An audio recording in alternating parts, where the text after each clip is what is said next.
Jalaluddin Rumi adalah salah satu tokoh paling populer dalam sejarah intelektualisme Islam.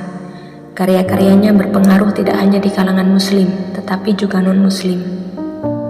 Dia mempunyai nama lengkap Jalaluddin Muhammad bin Husin al-Hatibi al-Bakri. Kata Rumi di belakang adalah julukan baginya yang menghabiskan sebagian besar hidupnya di Konya, yang dulu dikenal dengan sebutan Rum.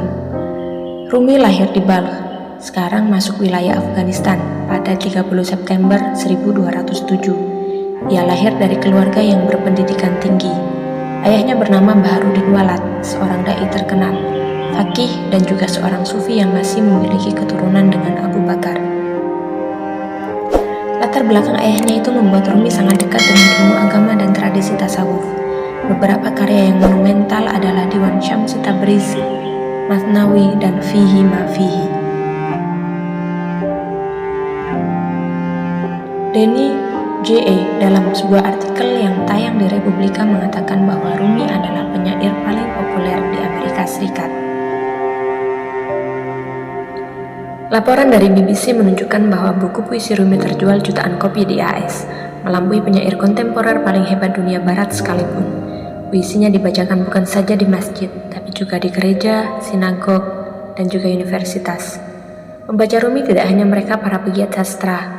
Para selebriti dunia ikut membacanya seperti Madonna, Demi Moore, Deepak Chopra, dan lainnya. Menurut Andrew Hervey dalam artikel yang ditulis Denny, Rumi mengkombinasikan 3 hal sekaligus. Ia mempunyai visi spiritual yang mendalam sekelas Buddha atau Yesus. Ia juga memiliki renungan intelektual yang luas seperti Plato, dan ia juga mahir dalam menemukan kata-kata indah seperti Shakespeare. Gabungan ketiganya membuat Rumi bukan saja relevan bagi dunia modern, namun kedalaman visi spiritualnya, keluasan daya jangkauan intelektualnya, dan keindahan puisinya tetap sulit terlampaui oleh para penyair lain. Menyelami bait-bait puisi Rumi memang akan membawa kita pada dunia yang indah, namun untuk memahaminya membutuhkan kesabaran batin. Salah seorang penulis tentang Rumi, Annemarie Schimmel, harus menghabiskan waktu 40 tahun untuk mendalami karya-karya Rumi. Di antara ajaran-ajaran Rumi adalah yang paling fenomenal tentang cinta. Selayaknya seorang sufi, karya-karyanya tentu membahas tentang perjalanan spiritual, namun hal itu ia tuliskan dalam bentuk syair selayaknya para pujangga. Tema utama dari bait-bait syair Rumi adalah cinta. Cinta juga yang menjadi ciri paling menonjol dari ajaran tasawufnya. Dalam pandangan Rumi, cinta bersifat universal. Cinta tidak hanya dimiliki oleh manusia dan makhluk hidup lainnya, tapi juga semesta. Mengutip Lukni Maulana, cinta yang mula-mula diciptakan Tuhan. Ia adalah kekuatan kreatif paling dasar yang menyusup ke dalam setiap makhluk dan menghidupkan mereka.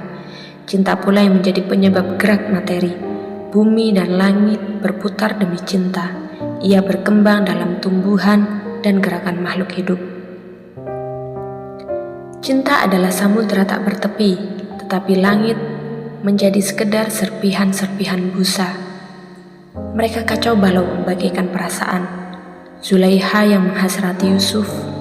Ketahuilah bahwa langit yang berputar bergerak oleh deburan. Gelombang cinta, seandainya bukan karena cinta, dunia akan mati, membeku. Bagaimana benda mati lenyap karena perubahan menjadi tumbuhan? Bagaimana tumbuhan mengorbankan dirinya demi menjadi jiwa yang hidup? Bagaimana jiwa mengorbankan dirinya demi nafas yang merasuk ke dalam diri Maryam yang sedang hamil? Masing-masing dari mereka akan menjadi diam dan mengeras, bagaikan es. Bagaimana mungkin mereka terbang dan mencari seperti belalang? Setiap manik-manik adalah cinta dengan kesempurnaannya dan segera menjulang seperti pohon. Cinta dalam pandangan Rumi adalah cinta yang tidak terbatas. Cinta tidak dapat diungkapkan dengan cara apapun, meskipun kita memujinya dengan 100 lidah. Seorang pecinta dapat berkelana dalam cinta. Semakin jauh ia melangkah, semakin besar pula kebahagiaan yang akan diperolehnya. Karena cinta itu tak terbatas ilahiyah dan lebih besar dibanding 1000 kebangkitan. Kebangkitan itu merupakan sesuatu yang terbatas, sedangkan cinta tak terbatas. Dalam sebuah ceramahnya, Dr. Fahrudin Faiz mengungkapkan bahwa salah satu tanda seseorang jatuh cinta adalah hilang sikap egois dalam dirinya. Kalau masih menghitung-hitung untungnya apa, sejatinya kamu belum ikhlas dan masih belum memiliki tanda-tanda cinta, katanya. Menurut Dr. Fahrudin Faiz, di balik kata cinta tersimpan makna yang mendalam bagi yang merasakannya. Seorang pecinta sejati akan memberikan yang terbaik untuk yang dicintainya. Penggambaran seseorang yang sedang merasakan cinta akan nampak melalui tingkah fisik dan rautan wajah yang menggambarkan suasana hatinya. Cinta itu tak bisa dijelaskan, tapi bisa menjelaskan segalanya. Cinta yang memandang pada keindahan jasad bukanlah cinta yang sesungguhnya. Cahaya yang ada di mata tidak lain adalah seberkas dari cahaya hati. Adapun cahaya hati, yaitu berasal dari